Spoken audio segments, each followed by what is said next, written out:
My name's Aaron. Welcome back to my channel. How are you?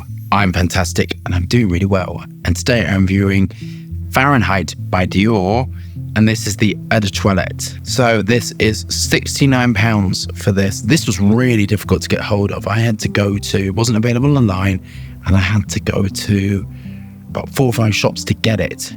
So I don't know what's going on. Maybe they're reformulating, or maybe it's like insanely popular. So this is one of my favorite perfumers, the Dior perfumer. I think he's created some amazing fragrances. I think he's just amazing. I'll tell you why I think he's amazing, because of what he can create. Even if you don't like it, it's amazing. The stuff he's created is kind of like that amount of work. So I'm kind of very in awe of the work and diligence that went through it. And I know that new perfumers working with it, the Dior range, will see what that's like. I know he's released a fragrance called Riviera or something. I don't know. We will review it. But I wanted to. There was loads of requests for this one. The notes are mandarin, violet, leather. Do we have our tiny bottles of Fahrenheit by Dior? Are we engaged with our high self? Let's get testing. Dior have great atomizers. Really dispersive, really. You will not believe the amount of atomizer companies there are out there. Anyway, this smells like Dior. I can sort of smell it.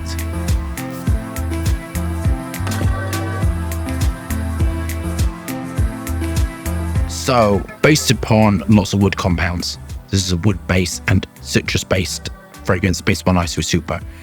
The compound you can smell that's giving that petrol smell, petrol, is Luxolone. And Luxolone is horrible to smell it. I really, really dislike it, and I can smell it in high amounts in this. Start getting these raw materials. And Luxolone smells, it's drying down a little bit. Luxolone goes with vetiver, patchouli. It's a woody cedar compound, but it gives you this is the petrol-y smell that you're smelling. Dior uses loads of Hannibalide. Their formulations, the Hannibalide smells very masculine. It's the only masculine musk. That's what I think of as really masculine. It smells of apples, it smells metallic, it smells sharp. It's green, like a light green color. So it's a light green color. And it gives you an appley metallic finish to it. Definitely smells masculine. Liquid at room temperature as well. Floral notes, giving you the softness. Without the floral notes, it would be unpalatable actually. So white floral notes. Lily of the Valley notes, giving sort of softness to the middle. Make it smell sort of like complete and perfect. This is like really full of naturals, and I love Dior. I don't know what the new stuff's like, but Dior's always built about 30% natural, depending on what it is. Don't pick my brains, but about 30%, 30-40% naturals, and the rest of it aroma chemicals. So I really respond to that sort of thing. This isn't what I thought it was going to be. Bergamot, lemon, mandarin, just a beautiful selection of citruses in beautiful percentages. Patchouli, nutmeg, clove. This is clove done well. This is clove, also eugenol. And they're quite tricky to handle, I think, because they're quite strong and they can be quite potent. So utilizing that sort of very masculine smelling. It doesn't smell dated. Vibrant, effervescent, clean. Definitely signature worthy. I think Fahrenheit is a signature man's fragrance. I think you're either going to like it or you don't like it. It smells of Fahrenheit. They do a parfum, I think. On to my final thoughts. I think this is excellent perfumery. The perfumer who used to be at Dior, I think he's an amazing perfumer. I admire him. Inspirational and inspiring to create. All of his work is strong, even if you don't like it. All of his work is unique, even if you don't like it. All of his work is well crafted. Amazing. So I'm, in awe.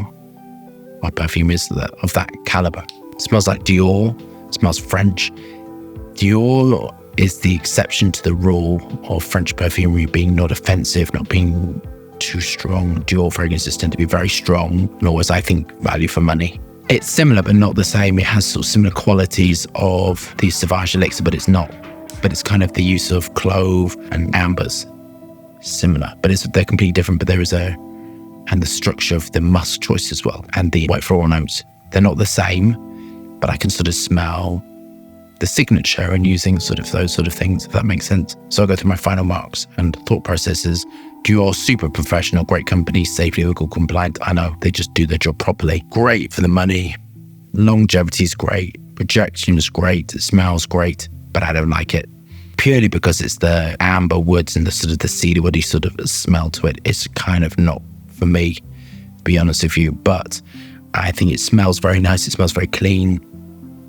It smells very masculine. It smells very French. It smells like a signature scent, but it's just not for me. I'm going to mark it an 8 out of 10. I think it's great, but not for me.